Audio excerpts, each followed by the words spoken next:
Bu Yanti bagaimana? Ya. Selamat pagi Bapak Ibu sekalian. Pagi, Bu. Pagi. Ya, Selamat pagi. kehadiran kita sangat berarti di pagi hari ini dalam program SPMAB via Zoom. Pagi hari ini akan dibuka tanya jawab antara kita semua dengan Dr. Tommy gitu. Nah, sebelum melanjutkannya, mari Bu Yanti silakan.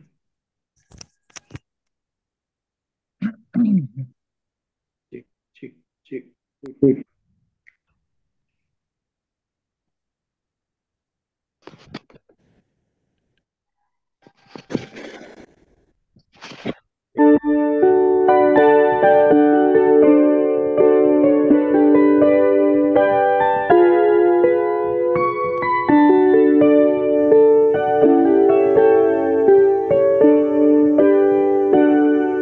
Sampai masa tua, sampai rambutku memutih, Tuhanku menopang dan menjaga diriku.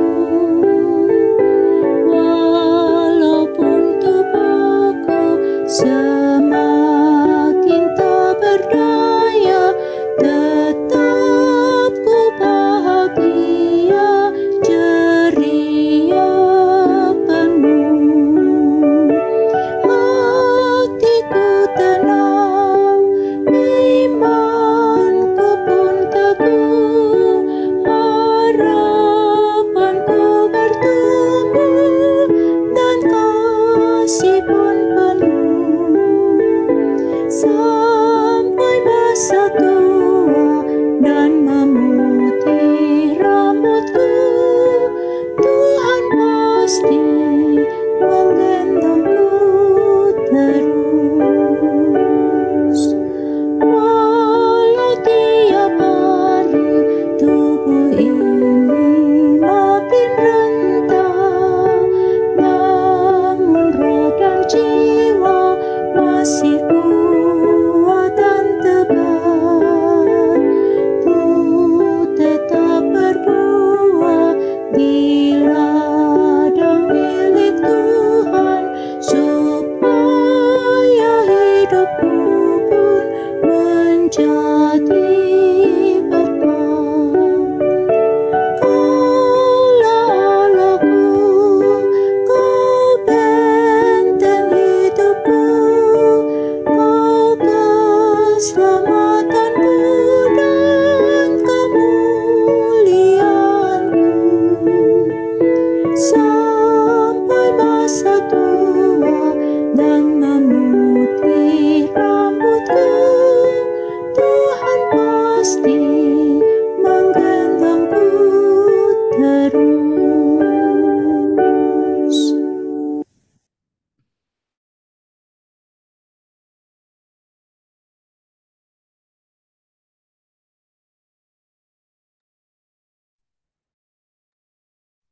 Mari berdoa.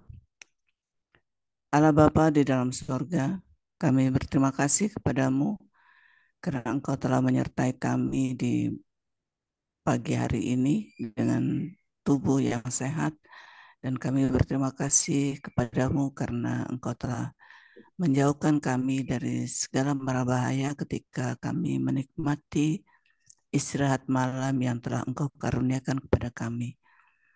Kami akan melanjutkan program SPMAB via Zoom bertanya dokter. Kiranya Engkau akan menyertai program yang akan kami laksanakan ini. Untuk kami sekalian yang sudah hadir maupun rekan-rekan kami yang akan hadir pada beberapa saat kemudian. Dan juga untuk Pak Tommy yang akan menjawab pertanyaan-pertanyaan seputar kesehatan, dan juga Ibu Hilda yang akan memandu program ini. Ibu Yanti sebagai host, kiranya Engkau juga memberkati mereka semua. Terima kasih ya Bapa dalam surga. Inilah pengucapan syukur yang kami panjatkan hanya di dalam nama Yesus Kristus Tuhan kami. Amin.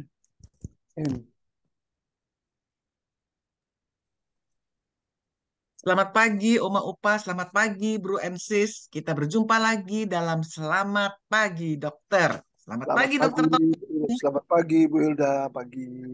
Mari Ibu Bapak kita sudah siap-siap mungkin dengan pertanyaan-pertanyaan. Silahkan. Ada pertanyaan? Silahkan.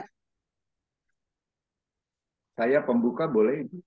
Oh boleh, Pak Endi. Silahkan Pak Endi. Ya. Iya Pak Dokter, saya mau tanya. Ini kan kulit saya padahal masalah kulit. Ya. Apa benar kulit orang tua itu semakin tua semakin mengering? Karena kulit saya kok sudah kayaknya udah mulai kering-kering. Beberapa bagian. Waduh, ini bahaya ini. Apakah itu suatu pertanda suatu penyakit atau apa Pak? Terima kasih. Oke, terima kasih Pak Hendi yang mengawali semua ya. Jadi ini kulit kering ya, kulit kering Pak Hendi ya. Bukan kulit keriput kan? Kalau keriput itu di masa usia makin lanjut bisa terjadi karena kita tahu di kulit kita ada istilahnya apa namanya jaringan yang mengandung kolagen ya, yang membuat kulit kita elastis ya, sehingga kelihatannya keriput itu pada waktu muda itu tidak ada, tiba-tiba pada waktu usia tua mulai muncul. Itu biasa tuh. Kalau kulit kering mesti diperhatikan pertama ya, yaitu istilahnya kalau memang faktor cuaca itu pertama dulu lah ya. Kita nggak usah bicara faktor kita di badan kita, cuaca kita yang sekarang lagi panas, kemudian polusi apalagi yang begitu tinggi di sekitar kita, itu mempengaruhi kulit kering. Oleh karena itu dianjurkan pakailah pelembab-pelembab ya, pelembab yang tentunya ibu-ibu nih udah tahu, oma-oma ini pasti udah tahu, yang kalau dipakai jangan sampai timbul alergi. Jadi kalau orang-orang alergi dengan pelembab tertentu dihindari. Pakai pelembab yang biasa. Vaseline banyak dijual itu ya. Itu dipakai untuk supaya kulit itu jangan terlalu kering. Itu karena kalau kulit kering itu biar gimana tersenggol sedikit gampang sekali lecet gitu ya. Itu ya Pak Hendi. Itu aja saya mesti kasih tahu. Jadi Pak Hendi, kedua ya mungkin Pak Hendi kalau bisa makan yang bervitamin, nggak usah minum vitamin ya, yang boleh ya untuk kulit, misalnya kita minum makan seperti sayur-sayuran ya, yang ada untuk kulit ya, termasuk vitamin A atau apa, itu membantu sekali itu. Itu ya Pak Hendi. Kalau dinginnya AC itu pengaruh juga ya Pak ya? Oh iya, termasuk dinginnya AC itu ya, itu juga suhu yang bisa perasaan jadi kering karena AC saya terlalu dingin ini di kamar. Oh, makanya jangan dingin-dingin Pak Hendi. Ya, bikin panas sedikit Pak Hendi. Pak Tommy, ya, boleh terima kasih Pak Hendi. Pak, terima kasih apa pertanyaannya. Juga mungkin pakai pelembab itu karena kita perempuan-perempuan biasa pakai pelembab justru setelah mandi, jadi kulit masih lembab. Jadi jangan apa namanya berjam-jam setelah kita mandi. Pas setelah selesai mandi langsung pakai pelembab karena pelembab itu akan lebih moist lagi gitu di kulit kita. Dan juga banyak minum air ya Dokter Tommy. Betul, dalam situasi seperti sekarang ini. Ya, salah satu pengaruhnya memang air, karena air kan kalau kurang kita jadi dehidrasi kan. Jadi kulit kita juga jadi kering. Jadi saya selalu pakai patokan untuk kita tuh kira-kira 40 cc ya per jam tuh. Ya kalau orang dewasa kita mungkin satu botol galon yang 1.500 itu patokannya aja di situ. Kalau minum, kalau itu habis artinya memang tercukupilah air kita paling tidak ya untuk kita sehari-hari. Saya setuju dengan Pak dari Bali ya, Pak Joy itu bagaimana pagi-pagi udah minum air hangat itu, dengan air hangat aja paling tidak tuh coba tanya Pak Joy Itu baru bangun pagi langsung berkeringat aja tuh. Itu juga kan bikin kulit kita nggak kering. Itu belum apalagi ditambah dengan olahraga pagi, makin tambah baik. Setuju Bu Hilda Iya, pakai pelembab-pelembab tuh sudah habis mandi. iya. Pak Endi Di, ya? di Bali tanpa olahraga pagi-pagi juga udah keringatan, dokter. Ya, Panas. iya benar panas, sangat panas ya. Cuaca Iya. menentukan betul. Ya, terima Jadi harus kasih. lebih banyak minum air ya karena Ya, keringat yang keluar. ya. Baik, itu mengenai kulit kering. Padahal kalau perempuan-perempuan, oma-oma, Pak Tommy, kulit keriput itu kita ngeri juga tuh kulit keriput. Itu udah apa normal karena memang elastisitas kulit kita tuh udah mulai makin lama makin berkurang ya. Ya, Itu nggak bisa kita hindari. Ya, ya. ya, terima kasih. Baik, makasih Dr. Tommy. Ada lagi pertanyaan yang lain? Kayaknya Ibu Lydia tuh. Ibu Apa Elizabeth, Ibu Ana. siapa tuh? Ibu Elizabeth dulu ya, habis itu Opa Joy. Ibu Elizabeth silahkan.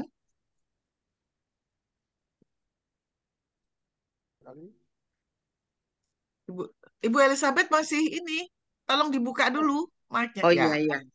Ya, terima kasih kesempatan yang diberikan menyambung tentang kulit ini dari Pak Endi. Nah, sekarang dengan cuaca panas ini, yang saya ingin tanyakan dokter, kalau siang hari mulai panas itu kok apa terasa gatal ya? Tangan-tangan, apa ya, badan tuh kerasa gatal karena panas itu datang tiba-tiba gatal. Ini mulai musim panas ini saja. Ya, Apakah ada yang harus saya minum vitamin atau bagaimana? Kan sekarang panas, berdebu, banyak sekali debunya. Terima kasih.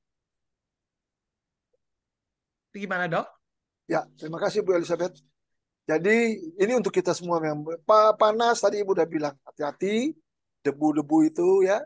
Debu apalagi debu itu kan gampang sekali bikin alergi di kulit kita ya. Itu bikin juga kita gatal-gatal ya. Kedua, em, memang dengan cuaca panas begini kulit kita tuh kering ya. Kering tadi seperti Pak Hendi bilang. Sehingga kalau Ibu uh, tadi udah asupan makanannya kurang vitamin seperti sayur-sayuran, buah-buahan yang baik, itu bisa akan mempengaruhi sekali. Gatal-gatal itu udah kering, tambah gatal lagi. Wah, itu memang makin digaruk, makin bukan apa-apa tambah luka.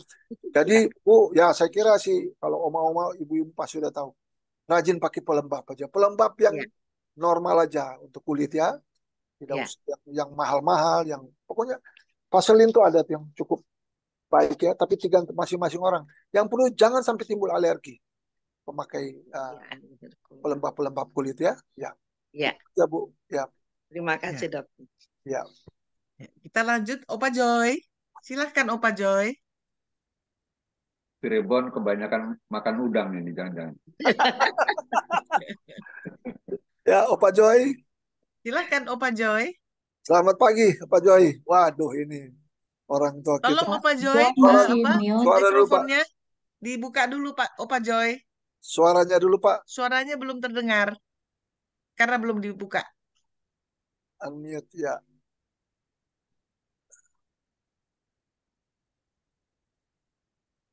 Tolong Opa Joy. Kita tolong cucu kalau ada dulu. Suara Opa belum terdengar karena masih apa itu? Unmute. Itu gambarnya yang hilang. Dibisukannya dipencet. Iya. Itu ada di bawah kiri Opa Joy. Opa Joy, panggil cucu. Kiri Di bawah. bawah paling kiri ada tertulis mute. Itu Nah, sudah. Nah, mantap. Ya, pagi Opa Joy. Oh gitu. Nah, Tapi gambar gambarnya jadi miring. tapi gambar terputar. Gambarnya jadi ya, pendek. Siap. gitu. Nah, sudah kelihatan gantengnya. Ya, kelihatan. Nah. Kilau, men. Silakan Opa Joy. Tunggu, aduh ini cilaka betul ini. Itu khas orang tua setiap Papa. Opa Joy. Miring lagi. Ya, sudah. Sedang bergaya miring. Ya. Boleh. Silakan Opa Joy. Mantap Tunggu, Opa mau Joy. dulu. Boleh. Nah, jadi begini Bapak Dokter, saya akan hobi olahraga, senam, lompat, jalan kaki, yoga. Saya kalau pagi seperti tadi itu setiap hari itu mutar keliling perumahan itu lebih kurang 4 kilo jalan santai. Nanti jam 10 sampai kira-kira mungkin jam 12 siang atau jam 1 saya jalan cepat Speed Mars. di bawah sinar matahari. Ya. Namun tidak pusing, tapi sebelum olahraga saya makan dulu supaya ada energi. Itu saya lakukan kalau jalan siang itu dari jam 10 sampai jam 1 untuk mencari matahari panas. Itu 1 minggu 3 kali. Sore sebelum tidur saya keliling lagi perumahan ini 4 kilo jalan santai. Baru saya mandi, baru saya minum susu. Tetapi kalau pagi hari atau jam 10 saya habis pulang dari olahraga jalan cepat itu ya mungkin oma-oma saya berbagi itu 10 kilometer saya jalan cepat itu. Pulang ke rumah saya minum air hangat, bukan air dingin. Minum air hangat, kemudian saya minum madu. Ini madu hitam ini, Bapak Dokter ini. Ya. Madu hitam alami. Ya. Bukan dari apotek. Ya. Kemudian tiap bulan saya check up. Check up kesehatan, kalau saya tensi darah 120 per 80. Asam 4,2. Gula 85. Kolesterol 145. Nah, pertanyaan saya, Bapak Dokter. Ya. Kira-kira kalau minum madu asli ini tanpa proses, apa dia punya kelebihan dan kerugiannya? Kemudian kalau saya jalan siang itu, di bawah sinar terik matahari, Ya. apa dia punya kelebihan dan kekurangannya? Oke, terima kasih. Ya. Silakan dokter, luar Madunya biasa ini Opa Joy. dari tawonnya ya, langsung dari sarang tawon itu madunya. Silakan dokter Oke. Tommy. Baik, Opa Joy. Jadi saya mesti sampaikan, Opa Joy dengan kalau kelihatan umurnya nih, kalau kita bisa tebak ini menjelang mungkin sekitar 80 tahun ya. Betul Opa Joy? 70. 70, ya. Jangan Iya. mendekati, ya. Artinya dengan masih rajin olahraga, kemudian udah teratur jalan pagi, jarang-jarang minum air dingin, ya. Itu aja udah hebat Pak Opa Joy, kita mesti akuin. Untuk kehidupan sehari-hari udah hebat. Belum lagi Opa Joy jalan satu hari sekian kilometer. Ya, Ya. itu memang karena Opa Joy udah terbiasa, silahkan. Oh, sejak muda. Biasa, ya. Nah, itu udah terbiasa. Saya untuk oma-opa yang lain, saya cuma anjurkan kalau mau olahraga, Opa Joy-nya karena terbiasa. Kita mesti acung jempol ya. Kita yang lain itu kita jalan secukupnya saja ya. Karena masing-masing orang kita tidak tahu penyakit kita. Tapi seperti Opa Joy, tekanan darahnya udah normal ya. Di umur 70 dengan tekanan segitu udah bagus, gula darahnya baik. Opa Joy selalu pakai madu. Kita tahu lah madu itu seperti apa ya. Madu semua orang tahu di efeknya seperti apa. Tapi yang pasti dia mengandung gula, walaupun gula itu bukan gula yang bisa langsung dirubah menjadi mempengaruhi penyakit-penyakit seperti kencing manis, tidak. Bermanfaat. Paling tidak sedikit apapun dia memberi kalori ya untuk keperluan kita sehari-hari. Nah, belum lagi Opa Joy sesudah olahraga masih minum susu. Waduh kan. Jadi semua itu memberikan sesuatu yang baik. Dan saya salut memang Opa Joy udah terbiasa seperti gini. Jadi ini menjadi pelajaran untuk kita semua. Ya, umur boleh bertambah, tetapi semangat Opa Joy saya mesti awet muda. Supaya Opa Joy lakukan yang terbaik sehari-hari dan bisa diturunkan. Ini bisa diturunkan kepada anak cucu. Ya. Nah, jadi kalau Opa Joy punya cucu, jangan kasih nasihat tuh mereka ikut Opa Joy. Nah, supaya generasi kita akan datang seperti begini. Begitu Pak Joy jadi hebat. Saya mesti salut. Oke. Terima kasih. Obrigado. Jalan terus Pak Ya. Joy. Obrigado Pak. Ya. Ya. Sama-sama. Ya. Selamat Pak Joy, kita mudah-mudahan bisa meniru nih ya sama Ya. Opa Joy, Terima tapi kasih. sesuai dengan ukuran kita masing-masing gitu ya Dokter Masing-masing. Tommy ya. Ya. Ya. Jangan Baik, dipaksa ada yang lain. Kalau Pak Joy ini terstruktur, terencana. udah terbiasa sih ya, udah pola hidup tuh, udah gaya hidup. Ya. Ya, hebat sekali Opa Joy. Opa Ada Joy lagi pertanyaan? yang penting Ya. minum cukup ya Pak Joy ya. Minum cukup. Ya, Ada satu lagi. boleh. Ada satu lagi. Ya. Habis olahraga, semua sudah minum madu, minum susu. Jangan lupa bermain musik. Memuji dan memuji Tuhan. Hebat. Itu gonap sudah. Nah, saya bermain musik sendiri. Tuak Betul. Bali Ya, nggak saya minum masih. tuak Bali. Itu semua. Itu jadi contoh yang baik untuk kita semua ya. Yang untuk kaum lanjut usia. Terima kasih. Jadi ya hebat Opa Joy. Jadi holistik ya Dokter Tommy ya, holistik lengkap, ya, lengkap mental, sudah. spiritual ya, Semua. fisikal, semuanya Opa Joy lakukan begitu. Ya. Terima kasih Opa Joy. Fisikal plus musikal. Fisikal Musik dan ya, musikal. musik itu mental ya, mental ya. Mental tuh. Nah, ada lagi? Kalau Ada Oma Ana. Waduh, Oma Oma Ana. Oma Ana. Ditunggu-tunggu. Biasanya Oma yang Ana. pertama itu dia. Benar. Ya. Gimana Oma Ana? Terima kasih Pak Dokter. Saya cuma mau tanya tentang kanker yang makanannya gula. Apa memang benar kalau kanker itu makanannya gula? Jadi kalau ada tubuhnya ada sel kanker itu kita nggak minum gula itu apa benar ya, paling tidak apa mengurangi begitu. Kemudian saya mau tanya tentang orang yang habis dioperasi, misalnya operasi payudara itu mereka habis operasi itu apakah biasanya disinar gitu Pak Dokter? Karena saya punya teman dia meninggalnya bukan karena operasi tapi meninggalnya karena radiasi itu. Kalau habis disinar tenggorokannya dia terus langsung nggak bisa ngomong. Jadi akibat radiasi itu. Itu aja Pak Dokter tentang gula dan radiasi. Terima kasih. Silakan Dokter. Terima kasih Oma Ana. Ini Oma Ana pertanyaannya hebat benar ya. Saya mesti kasih tahu, dan ini pengalaman Oma Ana, keluarganya atau saudara-saudara. Oma Ana satu. Kalau sel-sel kanker, kalau ada di tubuh kita, bukan hanya gula, semua sel-sel yang normal juga disikat habis. Itu. Jadi bukan hanya gula. Gula itu hanya sebagian kecil. Tapi sel-sel kita yang normal, dia akan masuk terus. Oleh karena itu yang disebut dengan sel-sel kanker menyebar ke seluruh badan kita.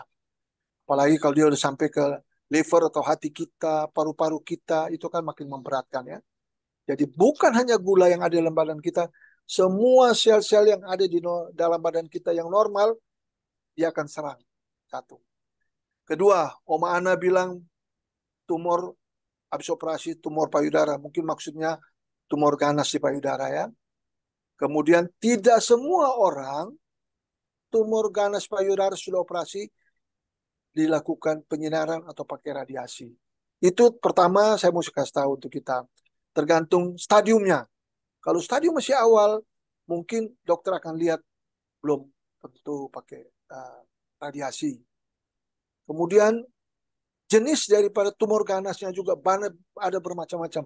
Ada yang tumor ganasnya ganas, dia termasuk ganas, sel ganas, tetapi keganasan itu tidak terlalu cepat.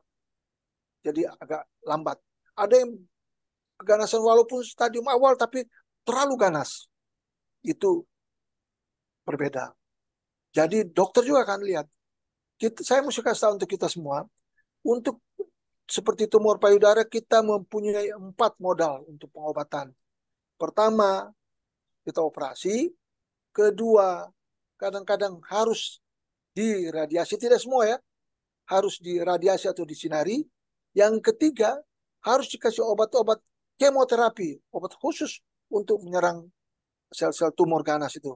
Dan yang keempat, itu yang disebut dengan memakai pengobatan hormon. Hormon yang ada untuk melawan sel kanker tersebut. Nah, kenapa orang habis sinar seperti Om Ana bilang langsung suaranya langsung berubah? Sinar sekarang Om Ana ada macam-macam alat untuk penyinaran. Saya mau kasih tahu. Memang yang sampai saat ini berlaku di kita di Indonesia, kadang-kadang penyinaran itu efeknya terutama selain ingin mematikan sel kanker di tempat itu, efek sampingan adalah bahwa penyinaran itu panas ke tubuh kita. Suhunya panas, kena di badan kita. Kulit aja yang persis ada tumor itu panas. Kadang-kadang kulitnya hitam. Nah, efeknya dia, efek sampingan daripada sel-sel sinar itu sampai ke tenggorokan. Nah, itu juga karena panas membuat pita suara kita akan mengalami pembengkakan, Udim. Dan itu yang membuat pita suara membengkak, jadi suaranya tuh jadi langsung tidak keluar karena pita suara udah terganggu. Itu salah satu efek sampingan daripada penyinaran. Tetapi Om Ana, tidak semua pasien yang kanker payudara harus dilakukan penyinaran. Tergantung jenisnya dan stadiumnya. Mungkin begitu dulu Om Ana. Kalau ada yang nanti mau ditanyakan lagi silakan Om Ana. Ya, maksudnya mengenai makanan kanker itu gula apa benar? Berarti kan Ini kalau maksudnya. kita, Ya. maksudnya kalau ada sel tahu seperti saya kan udah pernah tanya Pak Dokter ada benjolan di payudara. Udah lama sejak itu saya tidak pernah minum gula karena katanya ada artikel kalau kanker itu makanannya gula. Tapi kalau kita enggak, tapi kan kalau gula itu kan enggak harus dari gula Perlu diminum kan dari setiap hari. nasi juga Betul, ada ya. gula, Ya. buah juga ada, kue-kue juga ada gula. Ya. Tapi gula yang dipakai untuk minum teh apa minum kopi itu udah enggak pernah saya minum Betul. lagi. Ya. Ya itu Om Ana, betul. Jadi bukan hanya gula yang di badan kita ya, glukosa, semua sel-sel yang normal. Dalam sel-sel normal itu kan banyak sekali jenis-jenis, bukan hanya gula, ada lemak ya, yang punya fungsi masing-masing, itu semua kena. Jadi pasti terganggu. Ya, Maksudnya dokter, ya. maksudnya Oma Ana, apakah kita mesti diet gula bila kita Tidak ada usah. kanker? Ya begitu. Ya, Itu maksudnya tergantung apa? kankernya, kanker seperti apa ya. Jangan kita berpikir bahwa itu terus kita diet gula, nggak perlu. Diet gula itu berhubungan dengan penyakit yang karena kekurangan insulin yang akan membuat gula itu diperlukan oleh tubuh. Gitu aja Om Ana ya. Jadi nggak usah Baik. takut. Silakan aja ya. Ya. Makasih Terima dokter. kasih Pak Baik. Dokter. Ya. Terima kasih. Ya. Ada itu Ibu Mirna. Silakan Ibu Ya. Mirna. Selamat pagi semuanya. Mungkin Mirna. kalau saya boleh membagi untuk Ibu Ana. Saya ini survivor daripada kanker getah bening limfoma Hodgkin tahun 2008. Mungkin dokter mengetahui itu. Nah, saya itu radiasi dari kalau dibilang untuk sinar itu saya menjalankan kurang lebih hampir 3 bulan. Ya, tapi kalau yang saya lakukan karena saya bilang karena menurut saya selalu menanyakan ke dokter apa yang saya harus lakukan, saya harus bagaimana. Memang setiap hari itu saya menjalankan 1 hari minimal makan telur 3. Jadi terus udah gitu banyak hal deh, yang pokoknya yang vitamin, yang jus itu saya lakukan. Nah, ya puji Tuhan ya saya tidak mengalami hal itu. Cuman yang menurut dokter yang memang karena saya di radiasi itu karena saya mengalami di air, jadi seperti saya dikasih waktu radiasi seperti kasih jaket. Ya, nah, jaket itu memang tidak ada, tapi memang efek daripada itu gosong ya daripada ininya kulit itu, tapi selama hampir kurang 3 bulan itu tidak pernah saya kena air karena saya lihatin ada beberapa efek bahwa itu kalau kena air dia akan melepuh karena memang panas. Ya, jadi selama itu saya menjalankan itu saya tidak berusaha untuk tidak keringat. Ya. Itu karena efeknya itu saya jadi jujur aja saya nggak mandi selama itu karena saya perih pakai jaket sampai paru-paru gitu sampai jadi setengah badan gitu. Ya. Gitu. Pada itu tahun 2000 kurang lebih 2009. Tapi tahun 2010 waktu menjelang saya pensiun itu dia ada lagi timbul lagi tapi berada posisi di paru-paru dan jantung. Nah, itu saya menjalankan kemoterapi. Saya menjalankan kemoterapi selama 8 kali. Ya, itu yang saya bilang mungkin kalau mungkin info dari orang mengenai makanan, kalau saya memang tidak setuju. Karena selama saya menjalankan kemo dan sampai saat ini, saya jujur aja tidak pernah namanya dapat, maaf dok, saya tidak pernah dikasih vitamin. Saya tanya dokter apa yang nggak perlu, yang penting hidup sehat. Hidup sehat dalam arti kita makan sesuai dengan secukupnya. Jadi saya tetap minum teh. Puji Tuhan itu sampai sekarang saya tetap minum teh pakai gula dan dengan makanan dan jadi sesuai dengan gitu. Jadi kalau dibilang menurut saya sih ya memang kalau yang meninggal itu ya saya bilang itu kita hidup mati di tangan Tuhan ya. Tapi untuk saya jalankan sampai saat ini terakhir 2010 itu setiap 1 tahun saya CT scan. Saya menjalankan CT scan sampai tahun ini. Jadi dari saya kontrolnya hanya dengan CT scan. Ya puji Tuhan. Amin. Saya jalankan itu. Nah, jadi mungkin itu yang saya bisa berbagi. Ya. Mungkin saya ada pertanyaan, Dok. Satu pertanyaan. Saya punya adik. Beliau itu sebagai memang pendeta, Dok, pendeta GKI. Nah, sejak dia emeritus 3 kurang lebih sebelum COVID, dia emeritus. Nah, jadi setelah dia emeritus itu karena COVID, jadi beliau itu kan tidak ada kegiatan ya. Tidak ada kegiatan. Namun saya juga nggak tahu apa itu efeknya. Jadi beliau itu mengalami seperti tremor loh dok. Jadi kadang-kadang tangannya bergerak sendiri gitu. Dan jadi badannya itu kelihatannya kayak kaku gitu loh dok. Nah, yang saya mau tanyakan itu kalau seumpama harus ke dokter spesialis apa dok?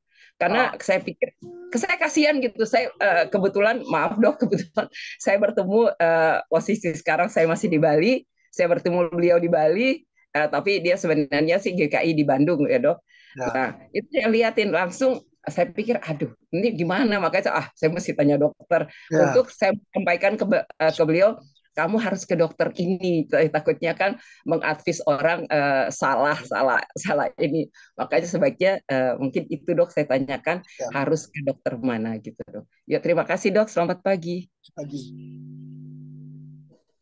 Tommy silahkan. Terima kasih Ibu Mirna. Iya Bu Mirna bagi. Terima kasih untuk Ibu Mirna membagi pengalamannya. Beliau dengan Hodgkins, kemudian sudah di radioterapi ya, dipakai sinar, dan kita bersyukur bahwa efek samping daripada penyerahan itu Ibu Mirna tidak merasakan kecuali seperti gosong aja kulitnya ya, itu biasa. Itu memang karena alatnya panas. Sekarang alat radiasi udah tidak seperti itu lagi, sebagian besar udah tidak panas, tapi efeknya bagus. Dan efek sampingnya tuh, efek samping penyinarannya tuh jauh lebih kecil. Terima kasih Ibu yang Mirna. Betul, jadi selama kita melakukan pengobatan demikian, makanlah yang cukup ya, artinya yang sesuai, yang perlu sehat. Kita nggak usah berbicara vitamin, tapi yang perlu 4 sehat 5 sempurna ya. Itu baik, terima kasih. Nah, mengenai adiknya Ibu Mirna yang emeritus, itu tentunya merupakan bagian daripada Ibu konsultasi ke dokter saraf, neurolog. Nah, saya mau kasih tahu bahwa itu merupakan bagian penyakit dari itu kaum lansia. Pada orang-orang tertentu dengan umur makin bertambah, nah itulah yang disebut dengan penyakit-penyakit yang terjadi pada salah satu penyakit yang bisa timbul pada kaum lansia. Yang sederhana itu terjadi tremor.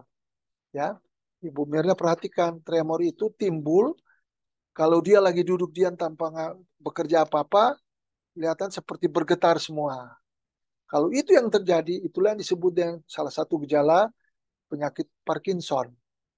Nah, itu dan jadi tremor yang biasa pun masih bisa timbul ya.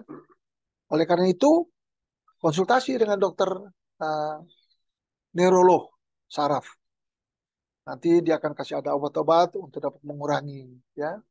Mengurangi. Memang badan kelihatan seperti kaku ya. Seperti kalau jalan seperti robot ya.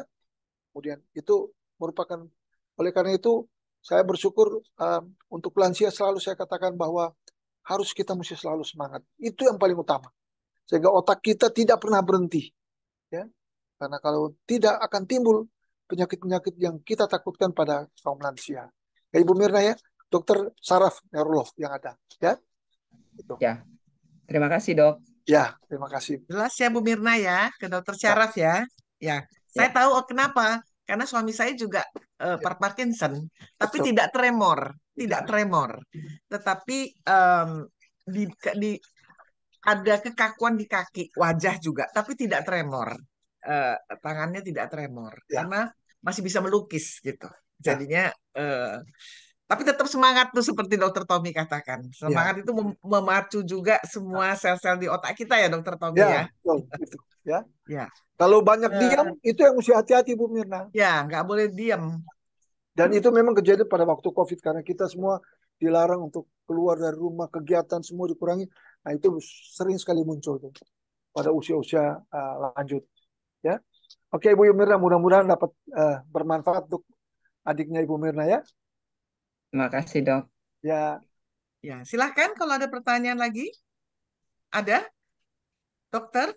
Kalau Pak misalnya Tommy, belum saya boleh bertanya ada? enggak? Boleh, Siapa boleh. ini? Aku Tante Hilda.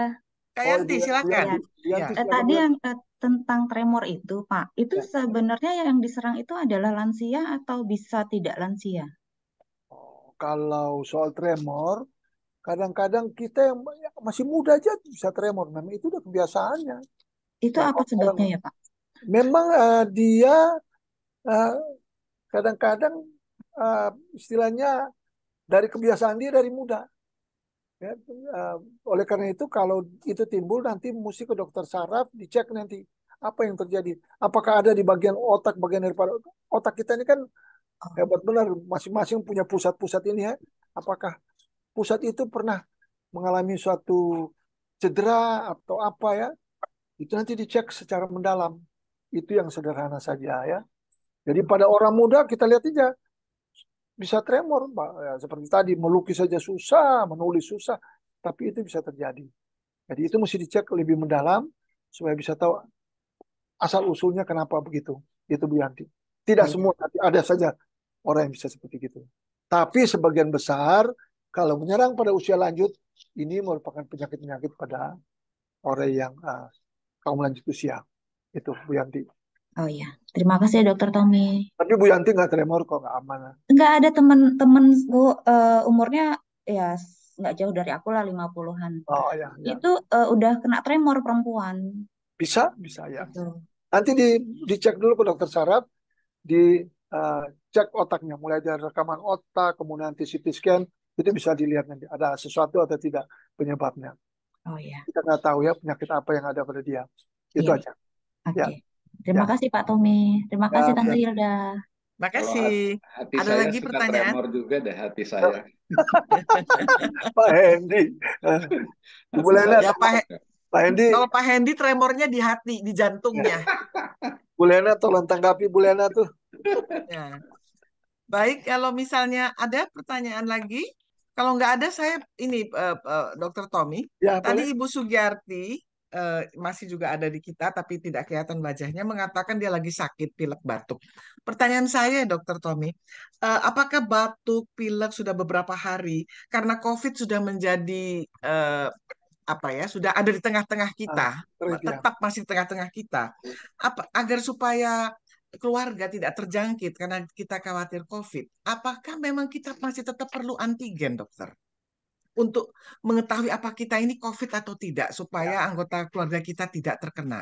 Terima kasih, dokter. Ya, terima kasih Bu Hilda. Jadi, kalau saya usul pertama, yang sakit dulu kita cek. Apakah karena turunan daripada COVID ini kan bermacam-macam. Mulai dari yang parah, mudah-mudahan sekarang tidak. Tetapi dengan sekarang juga kondisi polusi dan segala macam juga banyak, cuaca yang begitu panas itu juga mempengaruhi sehingga batuk pilek itu begitu menakutkan untuk kita. Antigen itu kita nggak usah, kita cukup. Yang sekarang kalau yang udah dapat 2 kali cukup ya. Tapi untuk kita walaupun memang udah tidak dianjurkan lagi memakai masker, tapi kalau salah satu di antara keluarga kita ada yang kena, kalau boleh yang sakit pakai masker, kita juga di dalam rumah pakai masker. Selain itu untuk mencegah ini dalam rumah kita makan yang cukup juga untuk meningkatkan daya tahan tubuh kita, ya supaya jangan sampai kita kena. Yang kedua, kalau mulai rasa tenggorokan, mulai sakit, batuk, jangan ditunggu lama. Langsung kalau bisa konsultasikan ke dokter. Supaya jangan nanti udah menjadi tambah parah, baru kita mulai mengobati. Nah, kita tahu bahwa lebih bagus mencegah. Nah, tadi dengan pakai masker, makan yang cukup, ya. Nah, mudah-mudahan membantu kita. Gitu aja Ibu Lili. Ya, Ibu Hilda, terima kasih. Supaya ini juga menjadi mudah-mudahan Ibu Sugiyarti, ya. Agustinus dari Malang juga mendengar, karena beliau saat ini sedang sakit pilek batuk, pasti pertanyaan itu juga muncul. Apakah pilek batuk ini dan COVID sudah menjadi kayak flu biasa, tetapi cukup menakutkan juga kalau misalnya lebih orang tua ya yang rentan, apakah perlu anggota keluarga itu di antigen gitu supaya pasti ini COVID, kami lebih berhati-hati. Tapi terima kasih dokter, jawaban dokter. Ya. Jadi cukup si sakit itu yang memakai masker ya dokter ya? Ya. Si sakit memakai baik dokter. Terima kasih. Ibu Yohana, silakan Ibu Yohana. Terima kasih Bu Tani. Ya Bu Yohana. Saya mau tanyakan, apakah ada hal-hal yang membuat lansia itu tidak boleh makan telur rebus misalnya? Ada penyakit apa saja yang bisa membuat orang tidak perlu makan telur rebus? Terima kasih Bu Yana. Telur rebus enggak, itu terutama kalau putih telur boleh. Kan kita kan perlu juga ya salah satu protein ya. Itu perlu. Kalau Bu dibilang nggak boleh, saya sekarang masih minum telur rebus, Bu, nggak apa-apa. Tergantung, terutama yang mungkin kuning telurnya mungkin ya, yang kita hindari karena kolesterolnya kan cukup tinggi. Itu ya kuning telur itu ya, walaupun dilihat itu kecil tapi dia mengandung kolesterol yang cukup ya. Itu mungkin kalau untuk orang-orang yang takut kolesterol tinggi itu dikurangi, dicegah. Tapi saya mesti kasih tahu bahwa putih telur itu atau telur memang bermanfaat. Dia sebagai protein yang berguna untuk tubuh kita. Justru pada usia lanjut boleh, nggak apa-apa. Kecuali pada orang-orang dengan penyakit-penyakit tertentu. Pada ginjal itu memang dilarang. Dilarang, orang ginjal itu dilarang memang ya. Karena mempengaruhi, memperberatkan penyakit ginjalnya itu. Tetapi kalau yang lain, kalau tidak ada, semua baik-baik saja, silahkan dimakan. Itu mesti perlu untuk kebutuhan protein dalam badan kita, Bu Sarah ya. Itu aja. Sepertinya Terima kasih, Ibu dokter. Lydia mau nanya itu Ibu Lydia. Ada Ibu Lydia atau Ibu Mandani? Ibu Lydia Ya. mau bertanya? Ya, silakan Bu Lydia. Baik, jadi Ibu Lydia dahulu baru Ibu Mandani. Silakan Ibu Lydia. Terima kasih atas kesempatan yang diberikan bagi saya. Mau tanya dokter, kalau minum obat tuh sesudah makan ya. Nah itu sesudah makan tuh masuknya perut makan nasi gitu atau kayak pokok ngisi? Kalau itu yang Ibu tanya, pokoknya makanan apa saja makanan yang masuk sebelum makan obat. Ada obat-obat tertentu yang harus makan sesudah makan. Pokoknya perut lambung itu terisi. Supaya jangan obat itu, karena dia ada mengandung zat kimia, kalau kosong, dia akan mempengaruhi lambung kita. Sehingga bagi orang-orang yang sering sakit MAH atau gastritis, itu dia akan merangsang sehingga akan timbul sakit. Makanan apa pokoknya asal diisi lah. Ya. Jadi tidak harus makan nasi ya dokter ya? Tidak harus.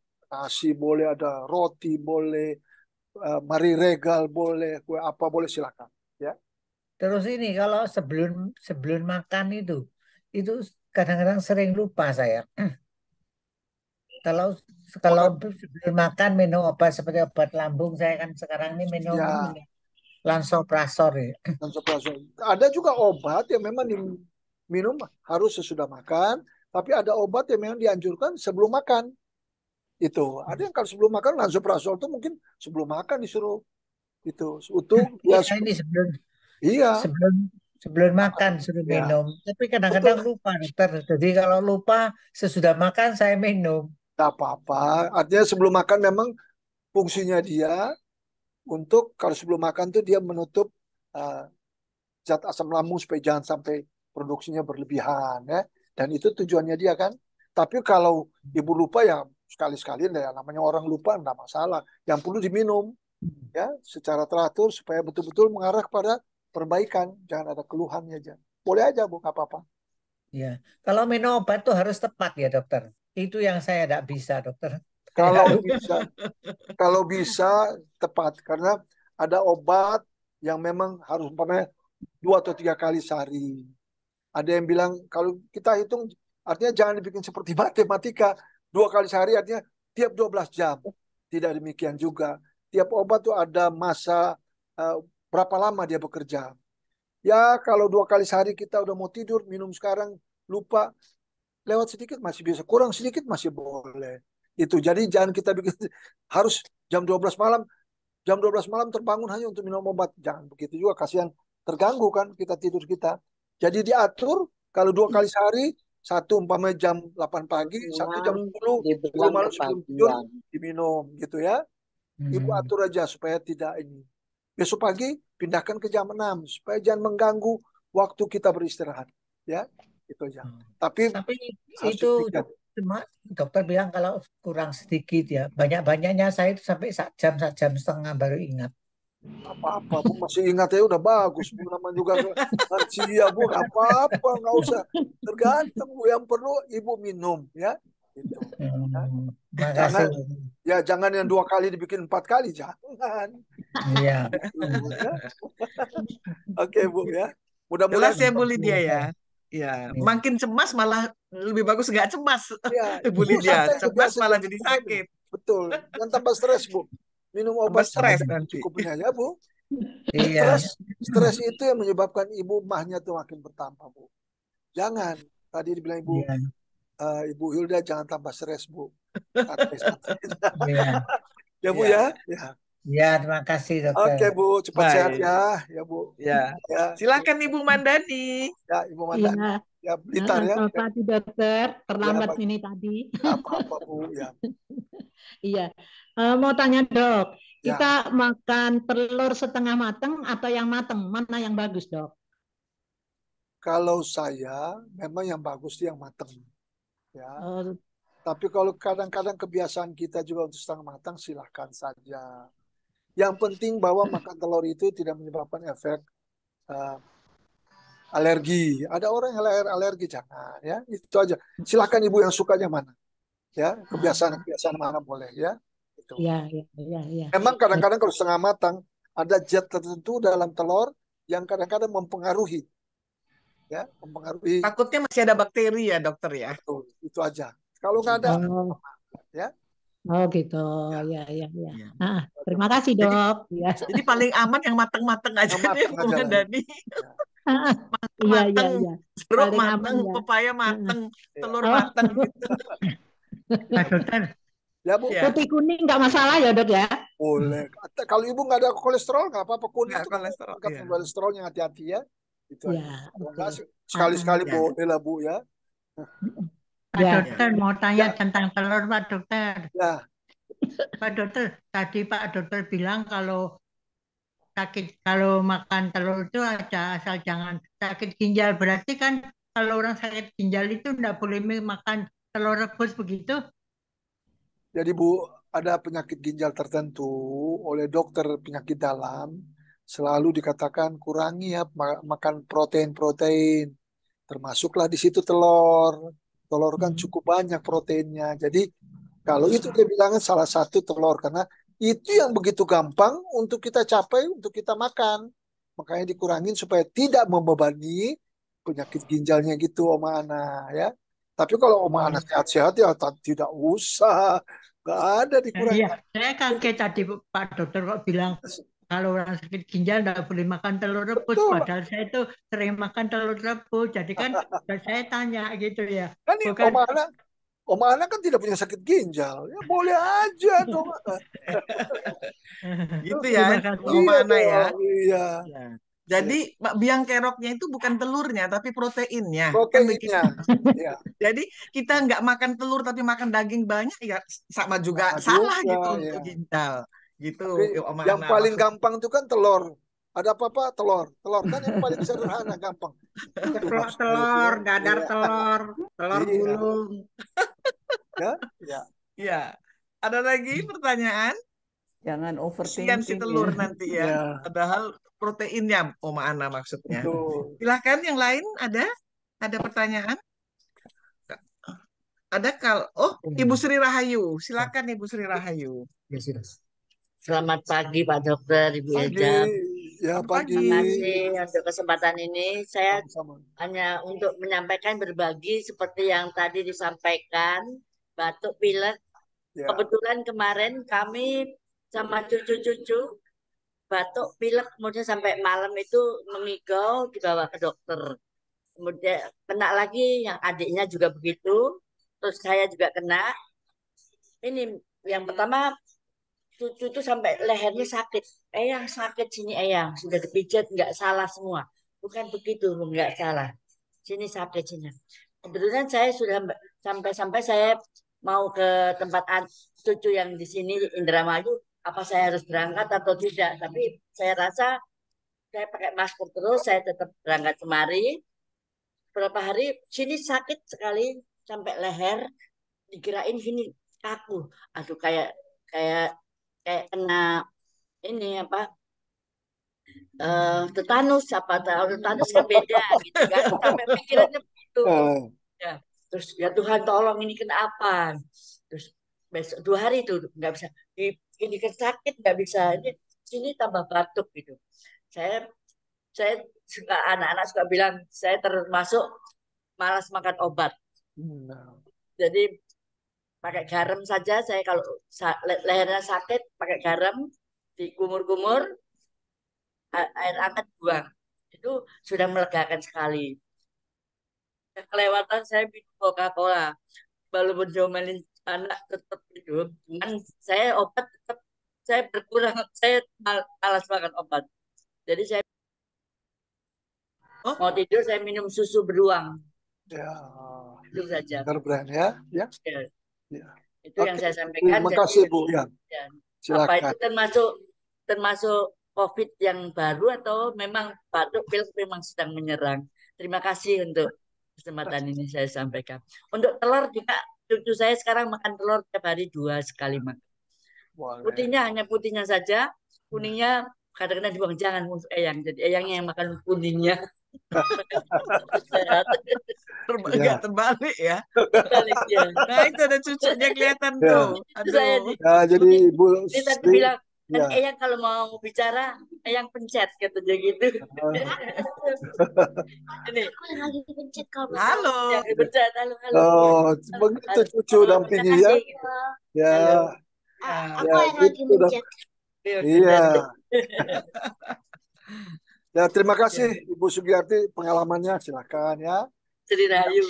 Ibu Sri Rahayu. Ibu Sri Rahayu jangan terlalu banyak juga makan kuning telur.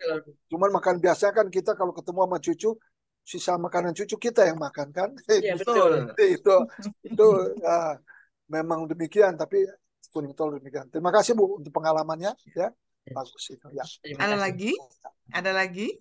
Kalau tidak ada dokter, saya satu lagi dokter. Ya.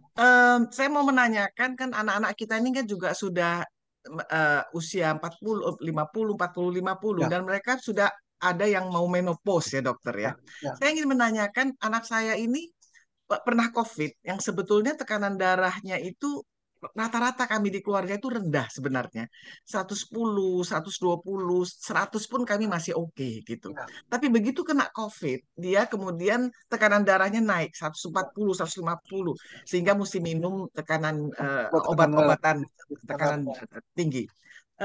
Tetapi saya ingin menanyakan apakah menopause untuk anak-anak kita ini juga mengubah metabolisme tubuh mereka sehingga dari yang tinggi tiba-tiba sekarang rendah, kembali lagi 110, 108. Saya ingin menanyakan mengenai menopause ini apakah memang mempengaruhi tubuh dari anak-anak kami yang umur-umur yang sudah menjelang menopause. Terima kasih, dokter. Terima kasih Bu Yulda. Jadi ini untuk kita semua, terutama untuk kaum ibu ya. Jadi masalah menopause itu kan masalah hormonal. Dan ini normal terjadi pada setiap wanita di atas umur, di atas 45. Tiap orang berbeda-beda. 45, ada yang 50 baru menopause, ada yang lebih dari 50 tahun baru menopause itu. Dan menopause karena faktor hormonal itu mempengaruhi semua kondisi tubuh. Ya. Kita bersyukur kalau Ibu Hilda bilang tekanan darahnya menurun. Bahkan kadang-kadang justru meningkat. Oleh karena itu pada orang-orang yang habis mulai saat menopause, di mana umurnya makin meningkat, kita tahu salah satu penyakit pada usia lanjut adalah tekanan darah kan makin tinggi. Jadi kalau ada yang keluarga kalau memang keluarga tekanan darah di bawah dan menetap segitu normal, udah kita bersyukur karena pengaruh menopause seluruh bagian dari tubuh itu akan sangat terpengaruh. Apalagi ditandai dengan faktor stres. Ya, yang kita alami. Ada banyak hot flash juga kan, dokter? Hot flash, ya terjadi semua itu. Semua perubahan bisa terjadi. Nah, tiap-tiap orang tergantung bagaimana dia menghadapi saat-saat menopause itu. 5 tahun pertama, ya, sebelum menopause dan sesudah menopause itu perubahannya tuh mempengaruhi. Jadi pasti semua unsur kena. Jadi dalam masa-masa inilah kita memang mesti jaga tuh. Bagaimana kita mengatasi stresnya, mengatasi kehidupan sehari-hari ya untuk menopause. Karena yang paling ditakutin ini kata orang, yang cerita-cerita yang menakutkan kita, membuat kita jadi tambah berpikir. Tidak usah, biasa saja kita hadapi. Banyak bergaul bertemu sama teman-teman, cerita yang positif-positif, lakukan yang terbaik, pasti itu akan tidak. Kita bersyukur udah dalam keluarga tensi segitu. Bahkan kalau saya udah umur-umur sekitar 60-70 tensi masih gitu dianggap rendah, tapi lebih bagus begitu. Jangan terlalu ini juga. Gitu. Iya, dokter. Kalau Terima kasih, dokter. Kalau pengaruh COVID, memang termasuk COVID juga tuh, itu membuat orang jadi takut, stres. Itu menyebabkan tensi naik. Tapi sesudah COVID sembuh, kembali lagi seperti biasa. Gitu.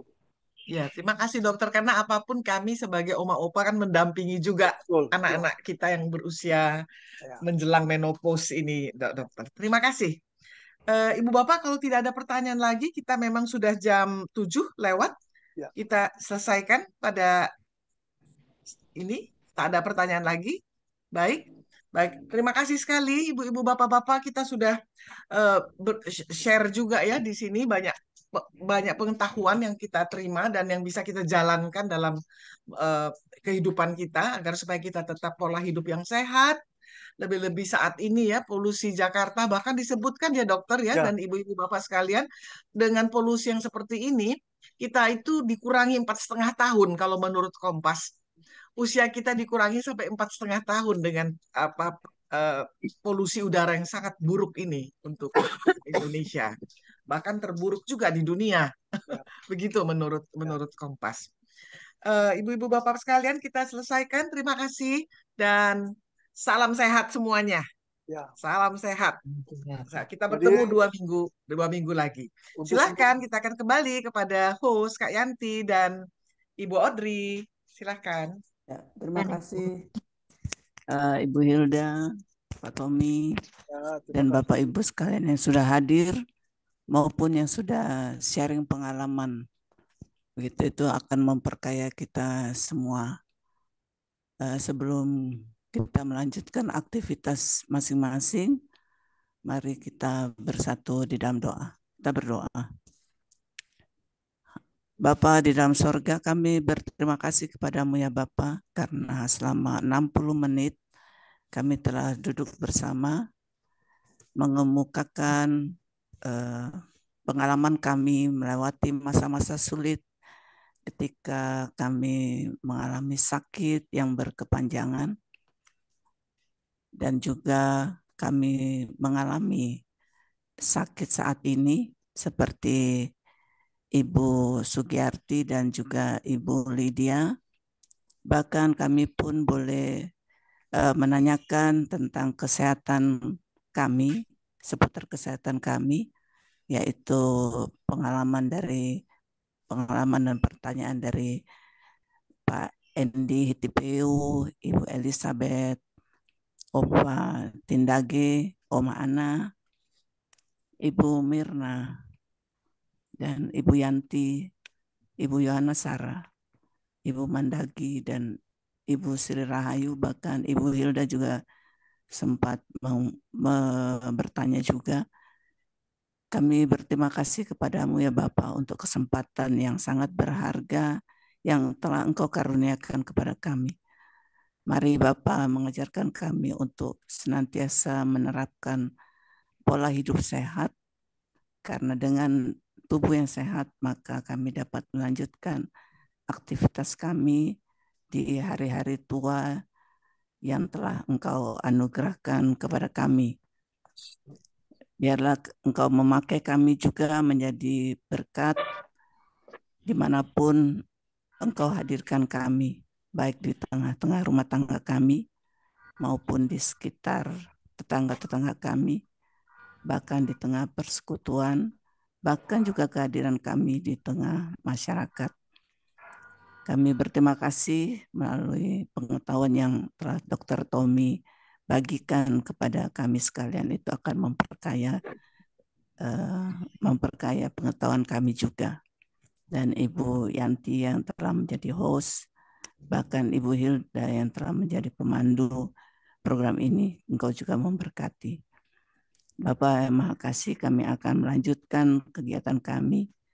Kami mohon penyertaan-Mu sehingga apa yang akan kami kerjakan di hari ini kiranya Engkau memberkati dan berkenan kepada-Mu. Inilah doa syukur yang kami panjatkan hanya di dalam nama Yesus Kristus yang telah mengajar kami berdoa. Bapa kami yang di sorga, dikuduskanlah nama-Mu. Datanglah kerajaan-Mu, jadilah kehendak-Mu di bumi seperti di sorga. Berikanlah kami pada hari ini makanan kami yang secukupnya, dan ampunilah kami akan kesalahan kami, seperti kami juga mengampuni orang yang bersalah kepada kami. Dan janganlah membawa kami ke dalam pencobaan, tetapi lepaskanlah kami daripada yang jahat. Karena Engkaulah yang punya kerajaan dan kuasa dan kemuliaan sampai selama-lamanya. Amin.